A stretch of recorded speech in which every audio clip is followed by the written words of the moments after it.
बाजार के वर्गीकरण में हमने आपको बताया था कि 6 प्रकार के बाजार होते हैं, या बाजार को हम 6 पार्ट्स में वर्गीकृत कर सकते हैं, जिसमें से कि हम आपको 2 प्रकार के बाजारों को आज विस्तार से समझाएंगे। उसमें पहला हमारा है क्षेत्र के आधार पर यानी कि एरिया वाइज, और सेकंड है हमारा समय के आधार पर यानी कि टाइम पीरियड के बेसिस पे। तो फर्स्ट हमारा है क्षेत्र के आधार पर यानी कि बेसिस ऑफ एरिया। उसमें हमारा फर्स्ट पॉइंट आता है स्थानीय बाजार, जिसको हम लोग लोकल मार्केट भी कहते हैं। सेकंड हमारा आता है प्रादेशिक बाजार, जिसको हम लोग रीजनल मार्केट कहते हैं। थर्ड हमारा आता है राष्ट्रीय बाजार, जिसको हम लोग नेशनल मार्केट कहते हैं। और फोर्थ हमारा आता है अंतरराष्ट्रीय बाजार यानी कि इंटरनेशनल मार्केट। आपको जैसे वर्ड से ही, इसके शब्द से ही पता चल रहा है, स्थानीय बाजार जो हमारे आसपास के मार्केट्स होती हैं, जो हमारे अगल बगल की बाजार होती हैं, उनको हम लोग स्थानीय बाजार कहते हैं।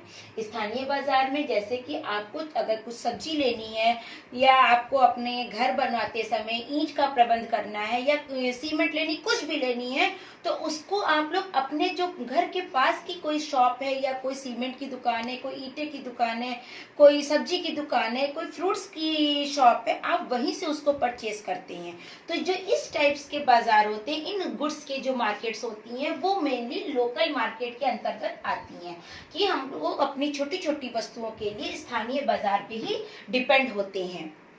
सेकेंड हमारा है प्रादेशिक बाजार यानी कि रीजनल बाजार। रीजनल बाजार जो वो होता है, वो स्थानीय बाजार से थोड़ा सा व्यापक होता है, मतलब उसका जो एरिया होता है वो बड़ा होता है। उस प्रादेशिक मतलब पूरे प्रदेश, फॉर एग्जाम्पल जैसे आपका पूरा उत्तर प्रदेश है, तो इस उत्तर प्रदेश में जो पूरी गुड्स की सप्लाई होती है, यह पूरा जो बाजार का विस्तार होता है, उसको हम लोग प्रादेशिक बाजार या रीजनल मार्केट कहते हैं। एग्जाम्पल के तौर पे आप ले लीजिए, जैसे कि उत्तर प्रदेश में साड़ी है, चूड़ियां हैं, गांधी टोपी है, ये हमारे प्रादेशिक बाजार है। ये जो वस्तुएं हैं वो हमारी प्रादेशिक बाजार के अंतर्गत आती हैं। एक इसमें प्रादेशिक बाजार में एक एग्जांपल और हमारा आ रहा है माइंड में, कि जैसे राजस्थान में पगड़ी चलती है, तो वो जो पगड़ी है वो राजस्थान के ही प्रदेश जितना है, वहीं पे वो पगड़ी का ही बाजार होता है। तो जो हमारे पूरे प्रदेश में जिस वस्तु का संबंध होता है, वो बाजार हमारा प्रादेशिक बाजार होता है, यह रीजनल मार्केट कहलाता है। थर्ड है हमारा राष्ट्रीय बाजार। राष्ट्रीय बाजार यानी कि नेशनल मार्केट। नेशनल मार्केट जो हमारे पूरे राष्ट्र में जिस वस्तुओं का व्यापार होता है, या जो वस्तुओं का बाजार विस्तार होता है, व्यापक होता है, उसको हम लोग राष्ट्रीय बाजार या नेशनल मार्केट कहते हैं। ठीक है, तो इन बाजारों में जैसे कि आप भारत देश में साड़ी जो वुमेन्स होती हैं, जो लेडीज वेयर होता है, उनका साड़ी और चूड़ी, इन सब चीजों का बहुत प्रचलन होता है। तो ये हमारी नेशनल मार्केट आती है। आप किसी भी भारत में किसी भी प्रदेश में देखिए, तो एक साड़ी और या कुछ ऐसी हम लोग की पारंपरिक वेशभूषाएं हैं, जिसको हम लोग नेशनल मार्केट के अंतर्गत लेते हैं।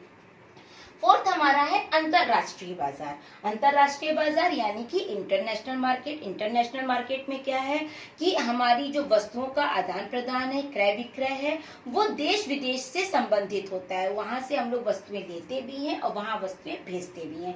इसमें इन अंतरराष्ट्रीय बाजार में या इंटरनेशनल मार्केट में जैसे गेहूं है, कपास है, हमारे उत्तर प्रदेश के लखनऊ, हमारा जो लखनऊ है, वहाँ के चिकन के कपड़े भी इंटरनेशनल मार्केट में बहुत फेमस हैं। तो ये जो मार्केट होती है वो इंटरनेशनल मार्केट कहलाती है। ठीक है, यह तो क्षेत्र के आधार पर 4 बाजार हैं, स्थानीय, प्रादेशिक, राष्ट्रीय और अंतरराष्ट्रीय। स्थानीय बाजार को हम लोग दैनिक बाजार भी कहते हैं। कभी कभी हमारे बहुविकल्पीय क्वेश्चंस में पूछा जाता है कि स्थानीय बाजार को कौन सा बाजार कहते हैं, तो स्थानीय बाजार में हमारा इसको हम दैनिक बाजार के नाम से भी जानते हैं। और जो प्रादेशिक बाजार है वो प्रदेश से संबंधित होता है। फिर हमारा सेकंड है समय के आधार पर यानी कि बेसिस ऑफ टाइम पीरियड। उसमें अति अल्पकालीन, अल्पकालीन, दीर्घकालीन, अति दीर्घकालीन। अति अल्पकालीन वेरी शॉर्ट पीरियड, अल्पकालीन शॉर्ट मार्केट, दीर्घकालीन लॉन्ग पीरियड मार्केट और अति दीर्घकालीन यानी कि वेरी लॉन्ग पीरियड मार्केट।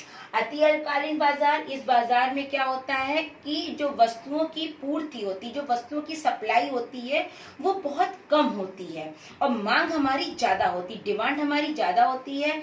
इसको हम लोग अल्पकालीन बाजार कहते हैं, अति अल्पकालीन बाजार कहते हैं। अति अल्पकालीन बाजार जैसे आपका दूध है, दही है, तो ये जो बाजार होते हैं वो अति अल्पकालीन बाजार आते हैं। जिससे आप दुकान पे जाते हैं, आप कहते हैं भैया दही है, या शॉपकीपर से मांगते हैं दूध है, तो वो क्या कहता है कि नहीं खत्म हो गया है, शाम को मिलेगा।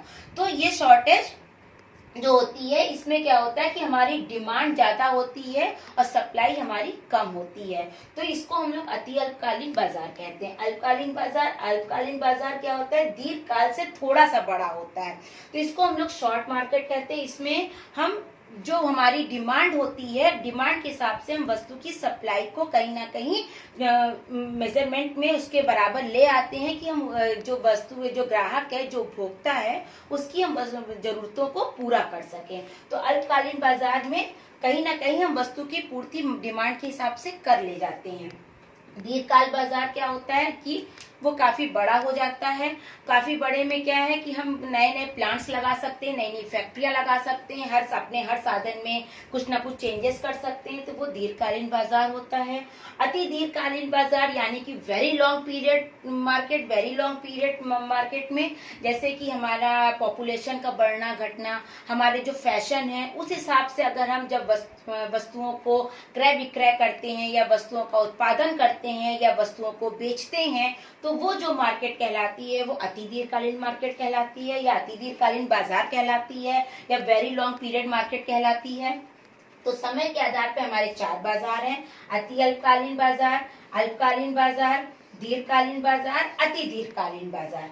अति अल्पकालीन बाजार में हम का जो समय होता है वो 1 दिन के हिसाब से होता है, बहुत छोटा टाइम होता है। अल्पकालीन बाजार का जो समय होता है, अल्पकालीन बाजार का जो समय होता है वो 6 माह का होता है। ये कभी कभी हमारे बहुविकल्पीय क्वेश्चन में पूछ सकते हैं कि इसका जो टाइम पीरियड है वो कितना है, तो अल्पकालीन बाजार का पीरियड 6 माह का होता है। दीर्घकालीन बाजार का पीरियड 6 माह से ज्यादा का 1 से 1.5 साल के बीच का होता है। अति दीर्घकालीन बाजार का जो समय होता है वो काफी लंबा होता है। तो आज के टॉपिक में हमने आपको बाजार के वर्गीकरण के 2 टॉपिक्स को समझाया, क्षेत्र के आधार पर और समय के आधार पर। आशा करते हैं आपको समझ में आया होगा। धन्यवाद।